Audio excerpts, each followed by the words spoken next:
Hi, I'm Michael Rogan, the founder of Rogan and Associates Financial Planners. Today I want to talk to you a little bit about the current headlines and why, as always, you're misinformed.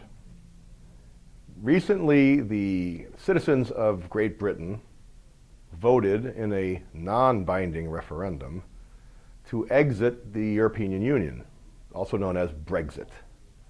And they voted this way because evidently the majority of people there that voted anyway are tired of having the majority of their rules and laws made for them by an unelected body based in Brussels, not based in Great Britain whatsoever. They're a little bit tired of a slower growth economy, higher unemployment, etc. The media pundits have let us know that this is going to be terrible for the entire world economy, especially the United States economy, and they've created some panic out there. So let's review. The folks in Great Britain, in a non-binding referendum, voted basically to leave the European Union and renegotiate the trade agreements that they have with that country and other European countries. Still hard for me to figure out how this is bad news for the United States, but let's figure that out a little bit. This would, of course, open the door for the United States to negotiate unilaterally with Great Britain, the fifth largest economy in the world, for favorable trade agreements between our two countries, which would then pressure the other European countries to renegotiate their deals over the next 2 or 3 years. Now, you may have heard that Great Britain runs a trade deficit with other European countries. And because of our news media, you may hear the word trade deficit as a bad thing.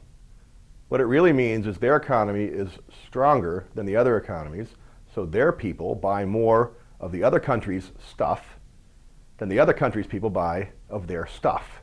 That's how you run a trade deficit.